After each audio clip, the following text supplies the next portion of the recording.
everyone. Welcome to episode 2 of Women in Finance. It's episode 2, season 2, and if you've missed some of the highlights from season 1, you can catch up on that. And adding to that, you can also catch up with episode 1, which we had with Sinenhlanhla from Absid Asset Management. Of course, you can hear a little bit more about her career. So today we have a very interesting guest, and I absolutely love her story, love her background, and I can't wait for her to share it with you. Her name is Sinenhlanhla Zulu. She is an investment specialist at 91's fixed income team. She focuses on the Emerging Africa Infrastructure Fund and other credit funds in Africa.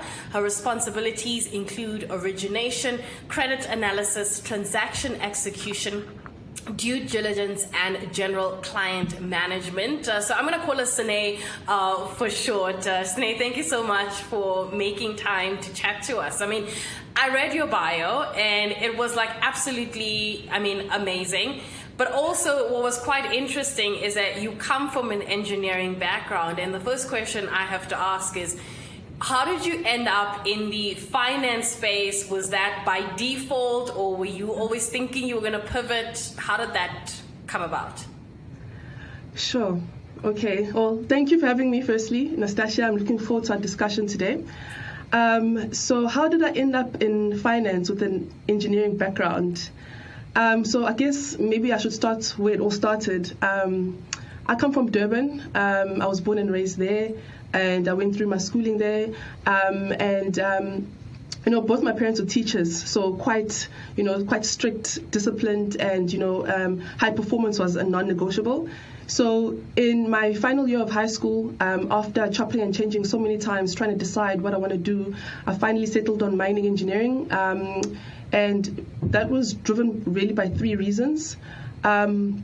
Firstly, at the time, mining engineering had a lot of bursaries and scholarships available. So for me, coming from a household with 2 parents who are both teachers, it made sense for me to pursue a career where my parents wouldn't have to worry about trying to raise money to send me to university. Secondly, at the time, mining was quite important. It still is important to South Africa's GDP. So I was quite interested and fascinated by the sector. And thirdly, coming from an all-girls high school, I've never really had to think about gender or the underrepresentation of women. It's something that I've never really had to think about up until I came across mining engineering. So when I researched the sector, I saw an opportunity. I saw an opportunity to go in there and, fill a societal gap. And, at the same time, my parents wouldn't even need to worry about paying for education. So that's the reason why I chose mining. I then went on to study at Wits. So I finished my degree in 2008. But in my final year, I came across the opportunity to enter finance. And we had done a course on financial valuation in my final year. So, and I didn't do too badly in it. But the graduate program that ABSA was offering included 3 months training in London, which was very attractive to me. So I applied, not knowing too much about what investment banking was, but I applied anyway. I got in, and I really enjoyed it. I changed roles a couple of times at ABSA. I started off in mining and metals investment banking, and then I went into project finance because I wanted to specialize more in infrastructure. I also spent a little bit of time in New York because I had this desire to, have a bit of international experience. So I asked for a secondment in New York. I spent a year there, and then I went and did my MBA at Cambridge. And then during the last term, where we have to do an internship, I interned with the Emerging Africa Infrastructure Fund. It was meant to be an internship, but I loved the team. I love what we do. I guess they liked me too, so we made it a permanent thing. And I've been here for 4 years now. Totally love what I do, and I'm enjoying it. That's amazing. So, if someone had to ask, what's your typical day like as an investment specialist? Like, what did you do today? Not to pry too much, but what's it like? What do you get up to? So there's a lot of analysis involved, and analyzing and looking at companies, looking at their past performance, looking at the projected performance to see whether it's a viable investment, essentially. So that involves a lot of due diligence. So we look at the company's risk from a technical perspective, from a legal perspective. ESG has become such a huge topic: environmental, social, and governance. We look at all the risks involved there. How can we find a way to work around them, mitigate them? So my typical day it depends really on the stage of the deal. If it's early stage, it's a lot of putting together papers. We put together a lot of investment papers so that you can build a case, present it to committees so that you can get support to go and invest. Once we've already invested, there's a lot of monitoring that goes on. So there's a lot of engaging with clients, engaging with projects, and really analyzing companies to see where we can invest and how we can not lose money, because that's what we don't want to do. We don't want to lose money. So a lot of analysis, a lot of analyzing sectors, industries, and potential projects. If you had to look back, what would you say were some of the challenges that you experienced being in the industry that you're in right now? Sure. Nastasia, I've had so many challenges throughout my career. But I guess, that builds a lot of character, it builds a lot of resilience. I've had doors being shut. I've been told no so many times, but it has taught me to pursue my dreams relentlessly. One of the earliest challenges that I can think of is the fact that I come from a non-finance background.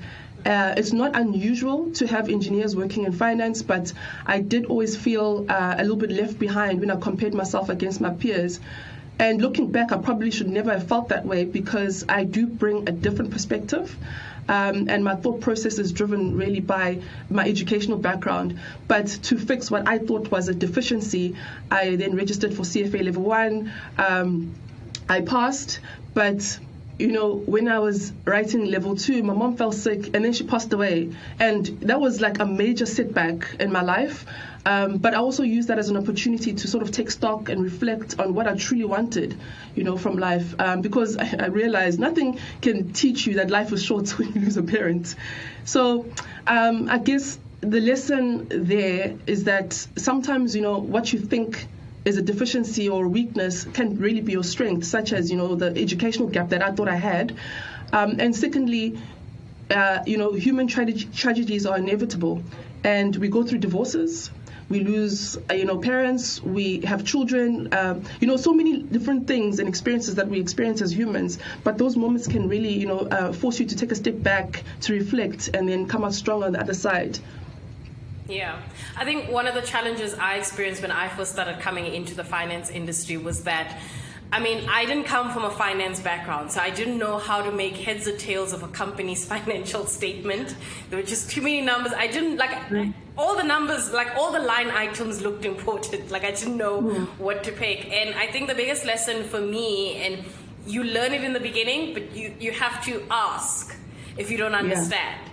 And the one thing I love about your colleagues and your peers out there is that they're happy to always take a phone call from a journalist or anyone who wants to understand, how do I read this? How do I make it make sense to me?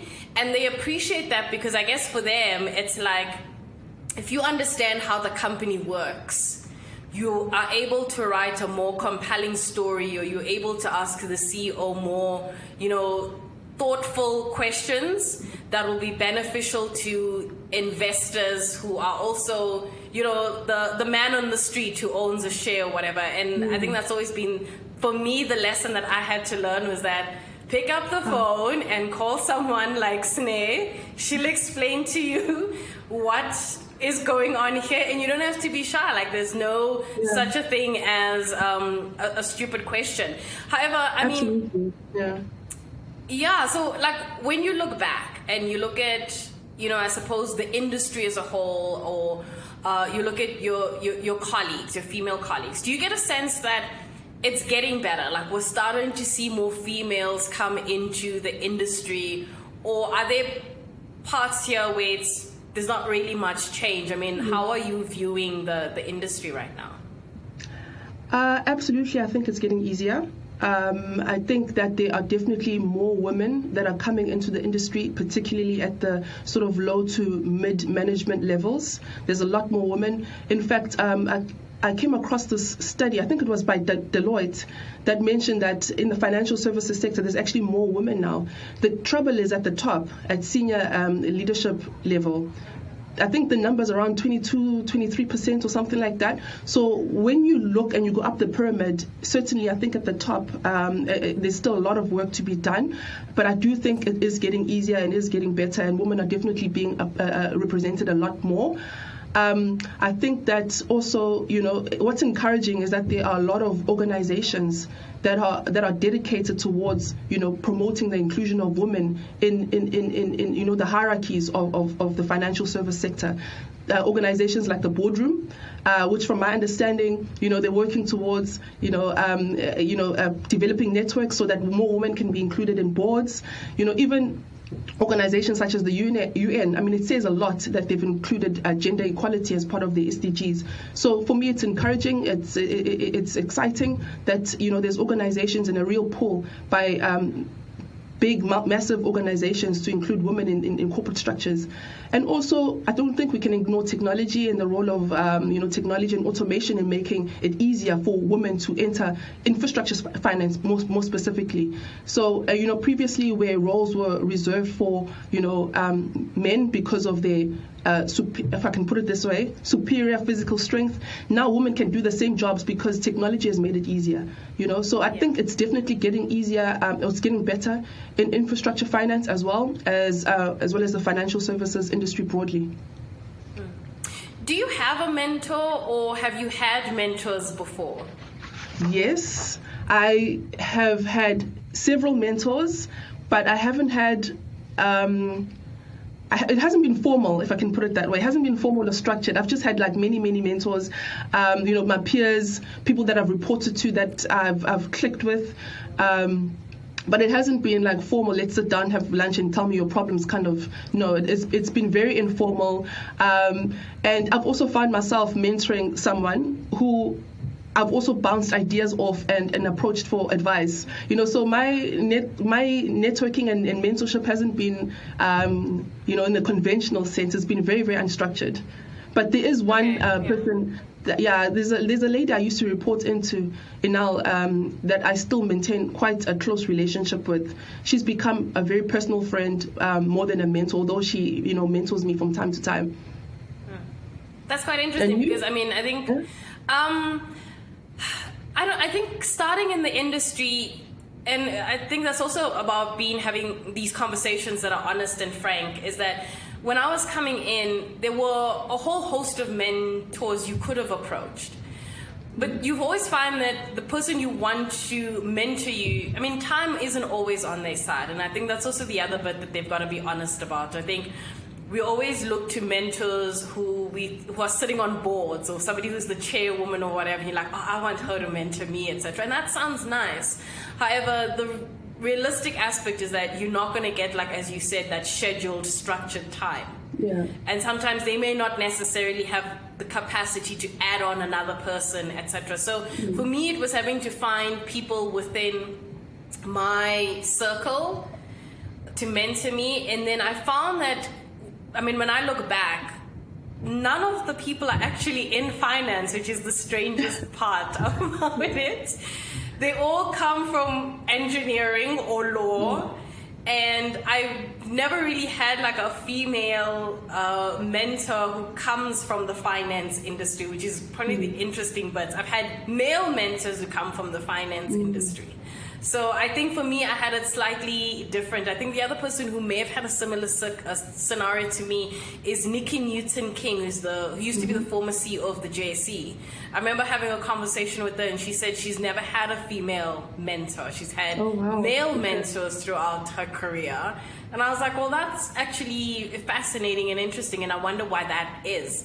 So, if you had to talk about your relationship with your mentors, was it easy approaching them saying, I'd like you to mentor me? What were the early conversations like? It's never been a formal approach, to be honest with you. It just kind of flowed naturally. I mentioned Inal earlier. I used to report into her, and because our personalities were very similar, we just became friends, and a relationship of mentorship also evolved from there because I was reporting into her.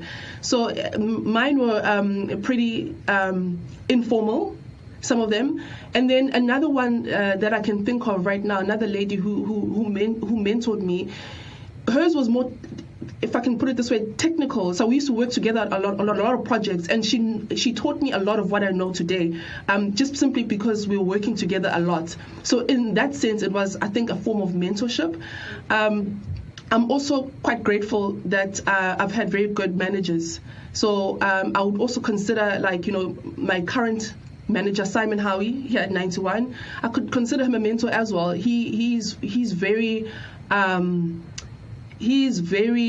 supportive, if I can put it that. He's an ally of the gender movement, if I can put it that way.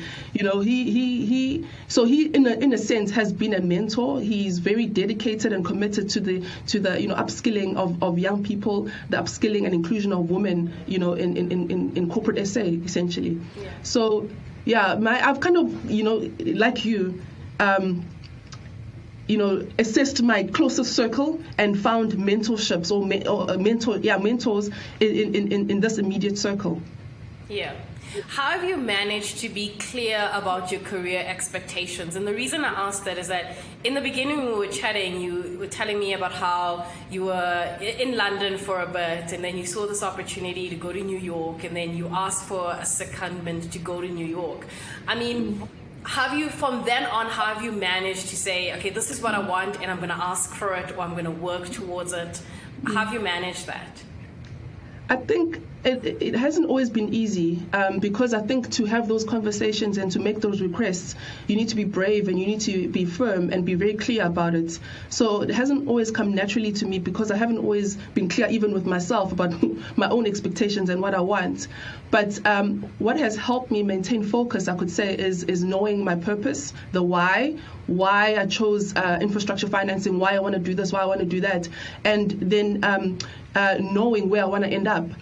So it's just maintaining that, clarity of purpose, where I want to end up, knowing how I want to get there, just helped me frame a bit more of a stronger, argument, a stronger selling point when I made the approaches to, the relevant people who had to sign off on this. So that's what's helped me, I guess, knowing my purpose, knowing where I want to end up, and helping me frame, not a story, but a strong case, making the case for all of these things that have been approved for me. Anything you wish you would have done better? I mean, I'll tell you mine, right? So I wish I knew how to negotiate. I think in the beginning, I didn't know how to negotiate my salary. And I think for the longest time, and I was telling Kaman Mbelwana, who was last week's guest, that probably for a year, I was earning less than my colleague, and we were doing the same job. We were literally doing the same job. Wow. And I undersold myself.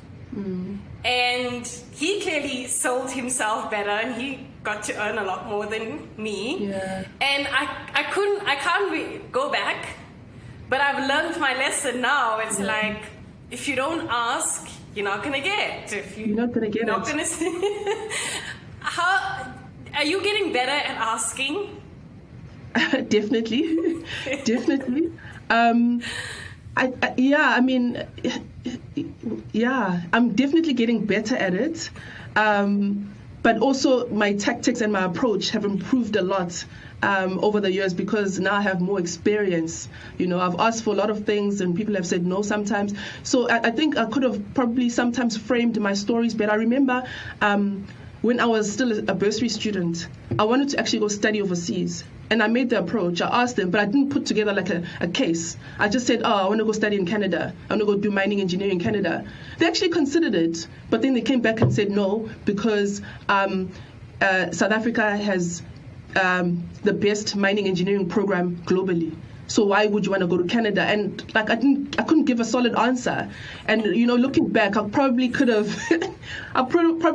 framed my story a bit better. I probably could have done my research. I probably could have come up with a list of universities that I could have considered. And even because my main motivation was international experience and having an international degree, I could have maybe even said, fine, I won't do mining engineering. I'll do something else. I'll do chemical engineering or something else. But I didn't do that. So I didn't really think about it. I think I could have done it. I think I could have, put together a better case then. Okay, so and it goes back to the purpose story as well. The purpose. I mean, my purpose was to go overseas, but I couldn't, articulate that properly. Oh, I think eventually you kind of did, because you did something at Oxford, right? So I guess. I studied at Cambridge, my MBA. Wow. If I tell you, when I think back to, also with engineering, I was a bursary candidate as well.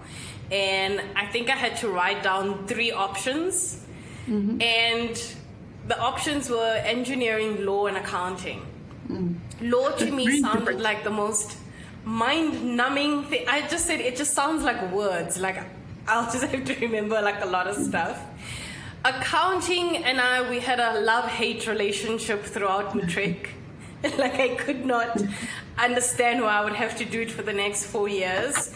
And engineering was the next thing that I could settle with and be happy about. But it's so interesting how they said there's a saying that you make plans and life laughs at you. Yeah. Because I had a love-hate relationship with accounting. Fast forward, all I do is look at financial statements. And I'm like, oh, come on.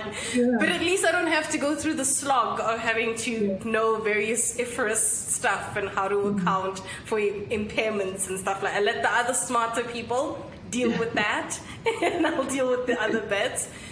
But let's talk about your work with the Emerging Africa Infrastructure Fund. What does that entail? So the Emerging Africa Infrastructure Fund, so this is a fund that was started in 2002, and it's funded by 4 different European governments, the Swiss, the Swedish, the Dutch, as well as the British, and they came together and tried to find a way to promote investment in infrastructure in Africa by the private sector.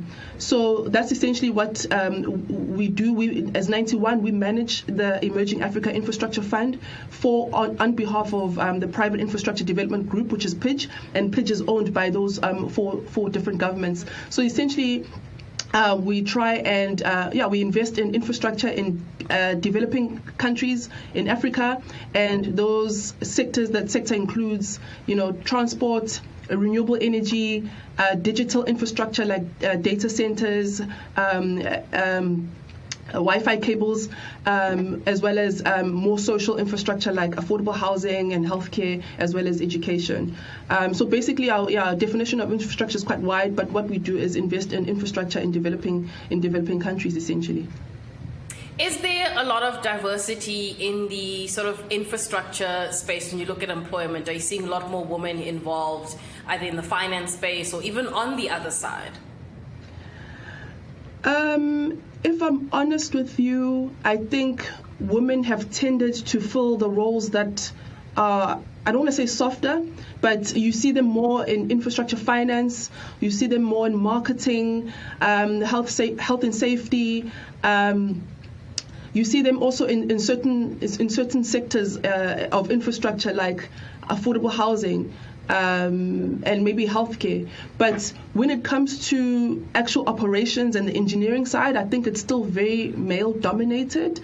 I think that, I think it is getting better, as I alluded to earlier, but I do think that it is still quite male dominated, especially on the engineering operations developer side. I don't come across a lot of women on that end, but on the financing side, I think it's getting better. It's still male dominated, but it's getting better, and there's lots of improvements being made. Right. How do we get to a point where we start to empower young women? Because, one of the reasons this podcast and this conversation is so important to me is that a lot of the young women who are looking at a career in finance, who have no idea what goes on beyond, from a university perspective, what happens beyond that once they enter the corporate space, is they sort of miss the opportunities to be able to meet a Sine or to meet a Carmen or whoever the case may be. So I wanted these videos and the podcast to sort of serve as an inspiration, but also to give them the idea of knowing that there are other females out there, and you just need to reach out and try and network as much as you can. From your perspective, if we had to think about how do we empower young women, I mean, where do we start? Yeah, that's a very good question. I think we spoke about mentorship earlier. I think providing young women with access to mentors to help them navigate, the complexity of their careers, the complexity of life in general. I think this in this way we help build up their confidence, we help build up their self-esteem by working more on the softer issues. I think providing them access with good mentors to help them navigate, their careers, as well as help them make decisions, related to their lives and their careers in general. I think, secondly, we can empower them by giving them a voice and a seat at the table. I think that, it's important to include them because, they're important to driving change in our career, in our country, as well as in our communities and even on our continent. And I think we can do this by having more women represented on boards. So, when young women see women being represented on boards, they see themselves, and there's a in social media, there's this line, representation matters. I think it definitely applies to women as well. When young women see other women in organizations, I think it gives them a sense of, encouragement that they too can also enter these spaces and also have their careers thriving in corporate as well as in financial services. So I think, access to mentors, giving them a voice, giving them a seat at the table, is two ways in which, we can empower young women.